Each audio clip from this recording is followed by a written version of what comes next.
Hi guys, welcome to విఆర్1 channel.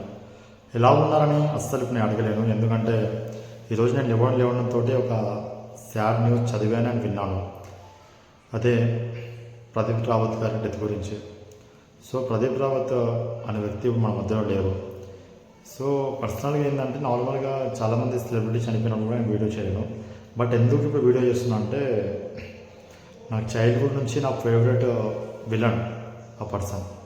నేను చెప్పాలంటే నేను ఆయన పిలుచుకునే పేరు ఎప్పుడు కూడా ప్రదీప్ రావత్ అని పిలిచేవాడిని కాదు. ఎప్పుడు కూడా ఎవరితో పిలిచినా కూడా విశ్వనాథ్ అని పిలిచేవాడిని. లైక్ నా క్యారెక్టర్ అంటే నాకు ఇష్టం. ఇన్ఫ్యాక్ట్ చెప్పాలంటే ఆయన ఒరిజినల్ పేరు అనేది నాకు గత కొన్ని సంవత్సరాల కింద తెలుసు. బట్ చిన్నప్పటి నుంచి నేను కాస్త పెద్ద వరకు కూడా, ఈవెన్ నా డిగ్రీ అయిపోయే వరకు కూడా ఆయన ఒరిజినల్ నేమ్ నాకు తెలియదు. ఎప్పుడు చూసినా విశ్వనాథ్. నీ ఫేవరెట్ విలన్ ఎవరు అంటే విశ్వనాథ్. నేను ఫేవరెట్ విలన్ ఎవరు కే క్యారెక్టర్ ఇష్టం అంటే విశ్వనాథ్. విశ్వనాథ్ విలనిజం ఉంటుండే, ఇప్పుడు చేస్తలేడు కానీ ఆయన విశ్వనాథ్ అనే వ్యక్తి సూపర్ విలన్. అసలు చిన్నప్పుడు నా ఫేవరెట్ చాలా పవర్ఫుల్. సై మూవీ చూస్తే అసలు ఇప్పుడు నాకు సై మూవీ చూస్తే ఆ క్యారెక్టర్ చూస్తే నాకు గూస్ బంప్స్ వస్తూ ఉంటాయి. ఇప్పటికి కూడా నేను ఫస్ట్ టైం చూసినా అదే ఫీల్ అయితే మెయింటైన్ చేశాను. ఇప్పటికి కూడా నేను అదే ఫీల్ అవుతూ ఉంటాను.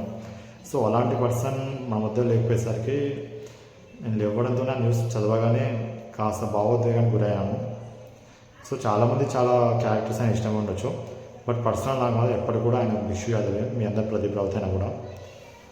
సో ఆయన చనిపోయిన రీజన్ కూడా అండ్ ఆ డిసీజ్ కూడా నాకు అసలు చాలా డిసప్పాయింట్ చేసింది. ఒకవేళ న్యాచురల్ డెత్ అయితే బాగుండేది. బట్ బ్లడ్ క్యాన్సర్, ఈ క్యాన్సర్ అనే వ్యాధితో ఆయన చాలా బాధపడి చనిపోవడం అనేది నన్ను ఇంకా చాలా బాధపెట్టింది.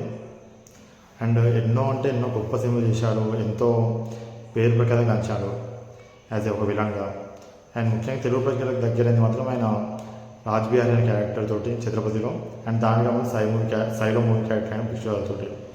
సో చాలామందికి చాలా మెమరీస్ ఉన్నాయి ఆయన నుంచి. అండ్ పర్సనల్గా శ్రీలంకలో కూడా చాలా మంచి పేరు చేశాడు. అండ్ ఆయన మహాభారతంలో కూడా అశ్వత్థామ క్యారెక్టర్ ప్లే చేశారు. మహాభారతం అంటే ఇప్పుడు ఉన్న సీరియల్ మహాభారత కాదు, 1988లో వచ్చినట్టు మహాభారత.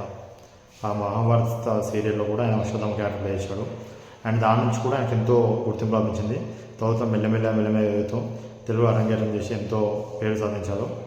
సో అలాంటి ఒక వ్యక్తి మన మధ్య లేకపోవడం అనేది చాలా బాధ కలిగించింది. స్పెషల్గా నా చిన్నప్పటి నుంచి నా ఫేవరెట్ విలన్ కాబట్టి ఇది ఒక ఫేవరెట్ క్యారెక్టర్ అయిపోయింది. విలన్ చెప్పి నేను ఎప్పుడు కూడా ట్రీట్ చేయను. సో ఆ క్యారెక్టర్ నాకు చాలా ఫేవరెట్ అయిపోయింది. సో ఇలాంటి వ్యక్తి లేకపోయేసరికి చాలా చింతిస్తున్నాను. ఆయన ఎక్కడ ఉన్నా కూడా ఆయన ఆత్మకు శాంతి కలగాలని మనస్ఫూర్తిగా కోరుకుంటున్నాను. 74 సంవత్సరాలు ఆయన వయసు. ఇప్పుడు 1952లో పుట్టారు అండ్ 2020లో చనిపోయారు.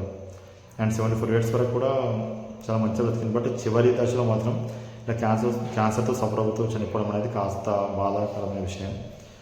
అండ్ ఆయన మూవీస్ అనేది ఒక టైంలో పీక్స్ ఉండే, విలనిజం అనే పేరుకి మారు పేరు ఉంటుండే. అరే విలనిజం అంటే ఇది కదా, ఇలా ఉండాలనిపించే వ్యక్తి.